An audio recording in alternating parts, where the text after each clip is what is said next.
Welcome to Suffolk. He was in Oregon. He's pretty well starved to death. And y'all liable to see me pop him on the nose because I'm dealing with now he's not starved to death no more. So right now I'm dealing with a big animal who's liable to run me over.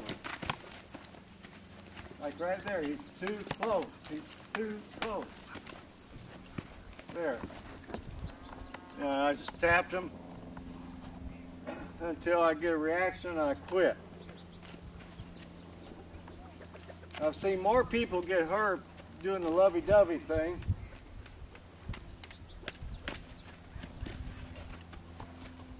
This horse won't hate me because I can get control of his feet. So we don't know.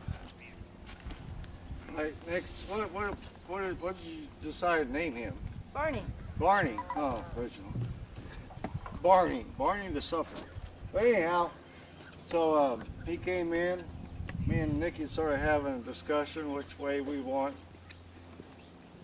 She wants me to break him to ride. I want to break him to harness. There we go. Good boy.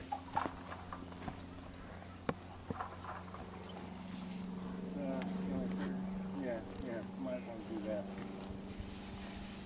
So, just a little bit, I handled him just a little bit before this, a couple minutes, and I didn't have direction of his feet. One thing I've noticed, because I had my long rope, I was going to show how to rig up a halter to handle these draft horses without using a stud chain, but he is pretty light in the halter.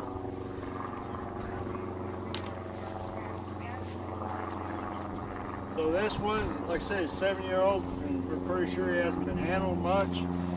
So, you know, my evaluation with him is, number one, we'll start with my bag. So I just want a little bit different than the old school mare, because we had some history, and I knew about where she was at. And him, with his evaluation, you know, I'm going to throw his bag at him, see how he reacts. And plus, when I start working with him, I'll know what I'm going to need to work on.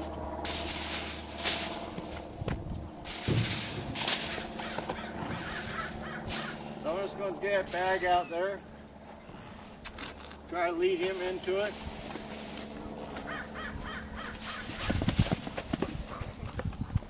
Be quick on my toes.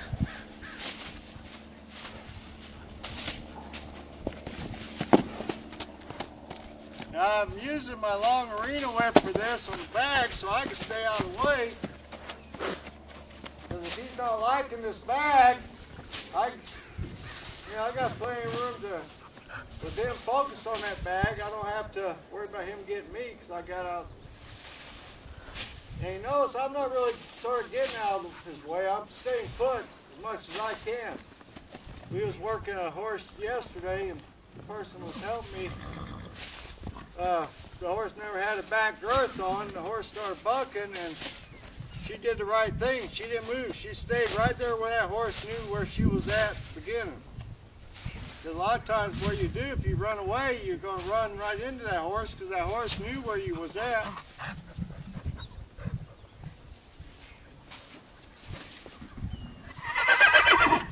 Like I said, I'm just going to take his bag all over him.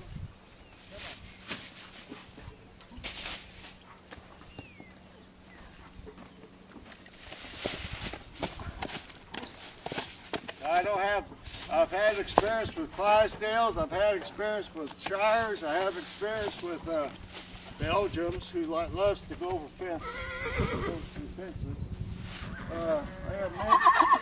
This is my first Celtic I've ever dealt with. I have heard that they're pretty easy.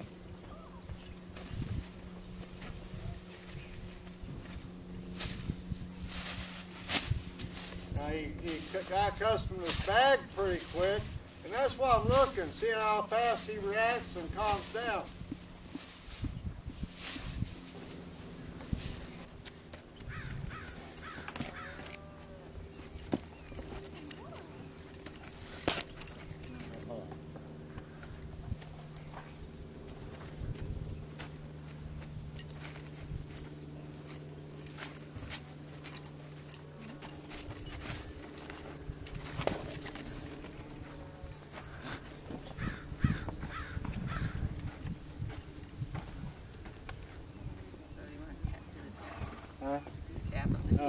thinking about tapping, but I was thinking about getting my hobble too.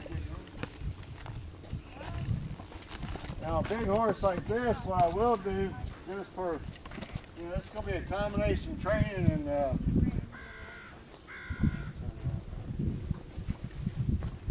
evaluation. Like I said, a back foot. So I'm just going to tap. If he picks up, I'm going to leave it alone. Picks it up, I'm going to leave it alone. Picks it up. All right, now, so I'm going to take my hand, run my hand down, tap, grab. Run my hand down, tap, and grab. So I'll get him to pick up his feet with the tap. But with him, he's not holding his feet up. And a big boy like him, there's no way I'm going to be able to hold it.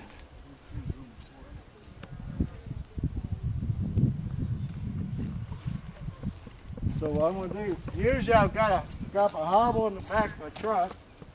Got to put on his front feet. But you can use a soft cotton rope. This is mooring rope, but it'll work for right now.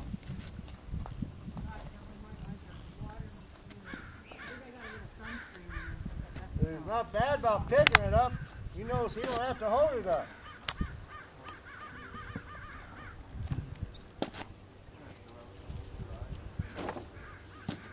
And some people would say, well, just go day by day by day, and a year from now he'll be picking his feet up.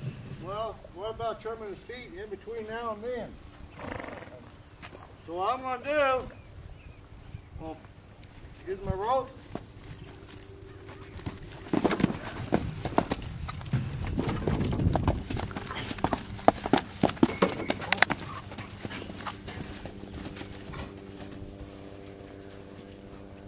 What I'm going to do is just use my rope, put some pressure on there.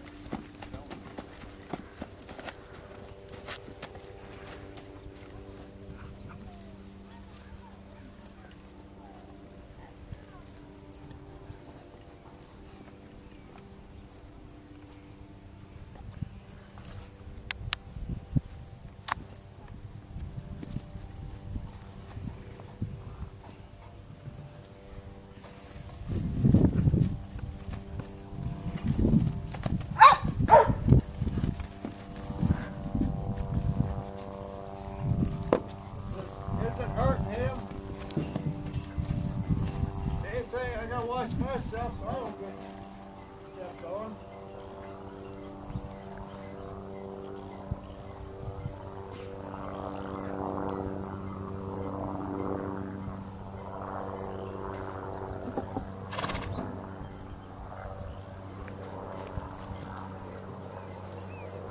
Now you won't grab his head.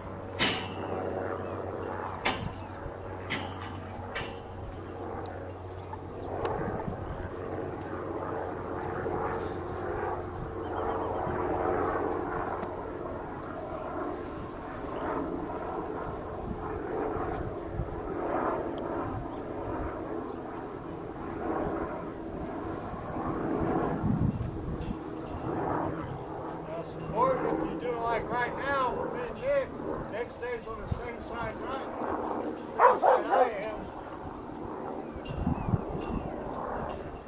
Now, as soon as he, right there, as soon as he quits fighting, I'm going to release it.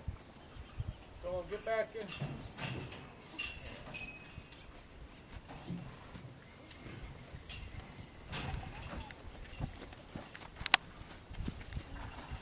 These big draft types, you got a lot of times this is where you got to start with these.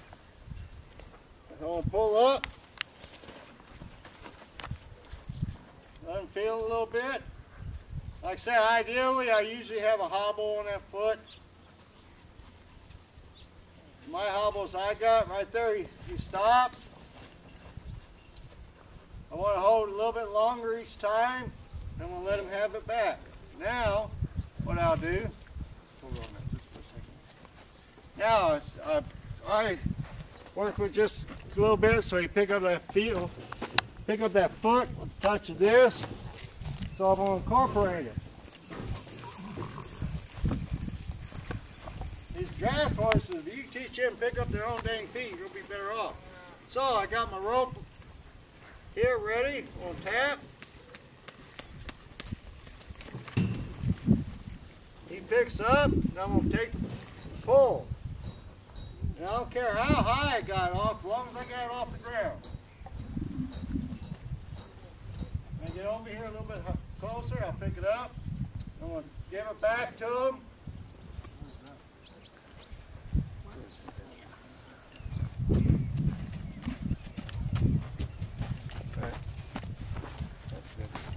I'm going to tap. I'm going to pull right there. Well, he's not resistant. I'm going to let him have it. I'm going to tap. And he might try to walk off a little bit, so I'm going to pull. Now, I'm going to try like heck as long as he's resistant, not give him that foot. Because he's too big. I cannot manhandle this horse.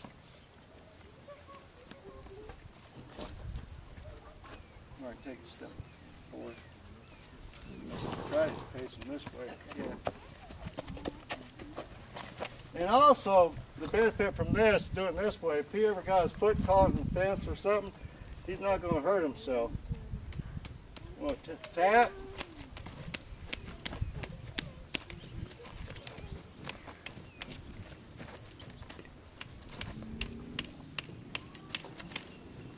And pick up. But see, this way, I use a combination of tapping and the rope where I can keep his feet up.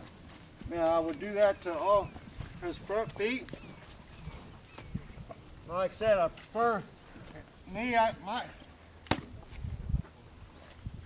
See right there, he jerked it. I'm not gonna. I'll make him.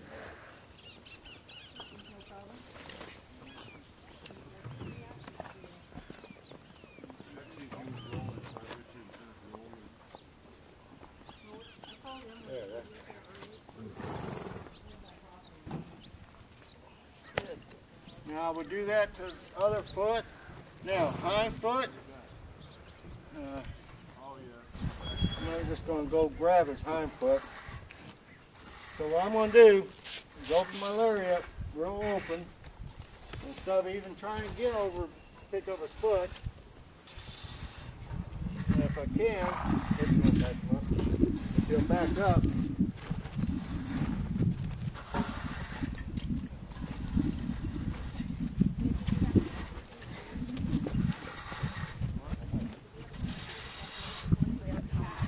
He doesn't know back.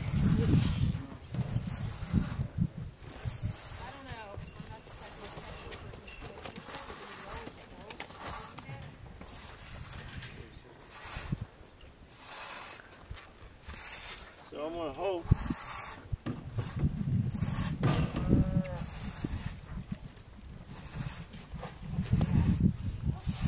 You know, that way I'm in and out.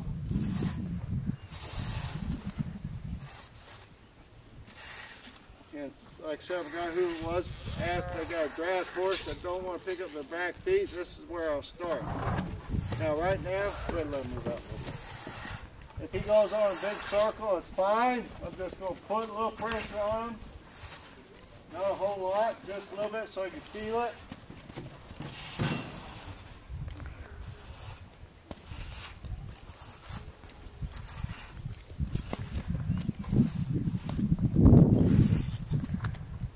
And I'm not going to tie it up to around his neck. We've had horses come in where people screwed the neck up with rope burns by doing that. Tying the hind foot up.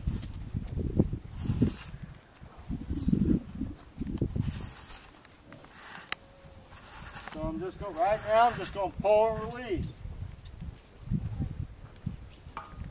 Just pull and release. And as time goes on, especially in draft, I only weigh 140 pounds. So I'm just going to put some more pressure on it.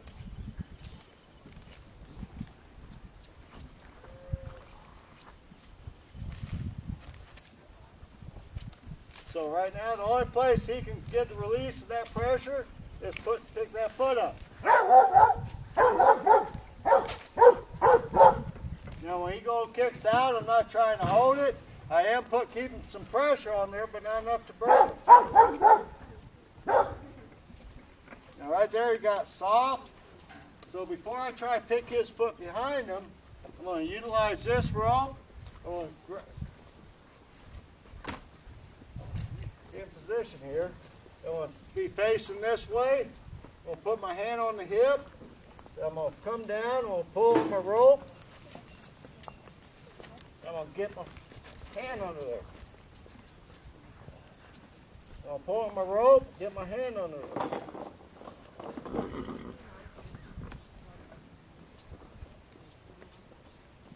And I'm waiting for him to give me a little softness.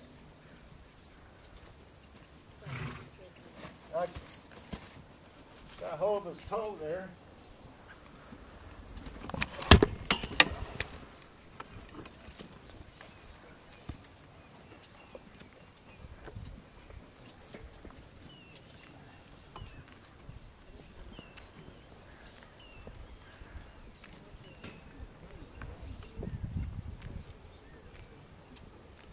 I'm waiting, I'm waiting.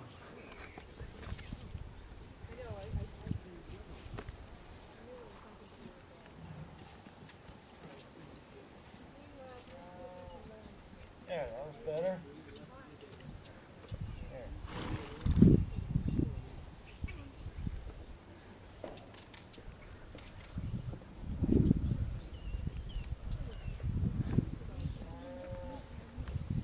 There. It is. Most of these draft horses, if you do it that way, now I probably need to keep doing that because about another 2 weeks he's going to need trim. And but about 5 more minutes of prep work, I'll be able to do his feet. I might still have my rope and hobble on him so I can control his feet, but I'll still be able to do them. But I got to figure out, with these, especially these draft boys, I got to figure out a safe way for them and me and whoever adopts them, you know, because with them slamming his foot down, let's say they were putting shoes on that big foot, he'd break your toe in a minute. So I got to teach him, that's what I'm going to do. And also, I left it out because of the time frame, but with my dressage whip, I'll do the same thing with his hind foot. I'll start tapping and pull up too.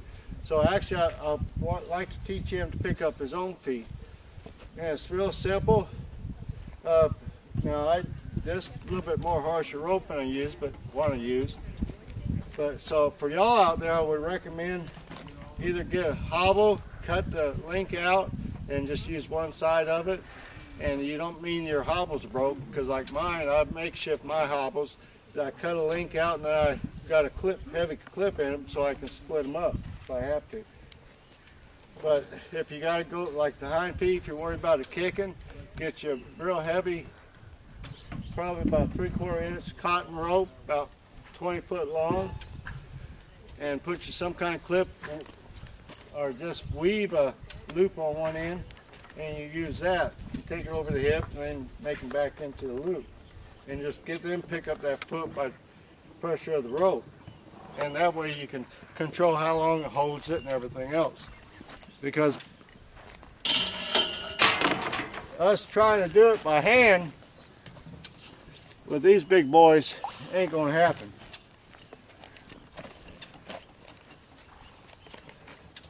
Ernie, huh? Barney. So that's Barney. Oh, I'm sure you'll see him future, and with the saddle on, and probably ground driving that boy. Now he backs up. Huh? Yeah, now he backs up, just like a kid. Anyway, sorry it took me a while to get anything on here. And there's a little short tidbit on getting up these draft horses picking up their feet. So that little tidbit works. I don't have to go an hour on it and keep showing and showing it. So, like I said, these two horses just came Falcon Ridge They came last week. Barney came last week. Yeah. Barney and Gidget. Gidget, you'll see her in future episodes. She's a cool little horse. She's got a story of her own. Most of these rescue horses do. So with that said, as I always say, be true to the horse, they'll be true to you. First and foremost, people, as I say always, be true to yourself. Look at life the way life really is. It's not that bad most 99% of the time. We make our own problems, but there'll always be who you are. Don't let anybody make you who they want you to be. Be who you are. If somebody's out there trying to make you something you're not, just tip your hat politely and walk away. No biggie. I don't give a damn who it is. So anyway, to my kids and special person out there, we'll stay late, K&A, and God bless and take care.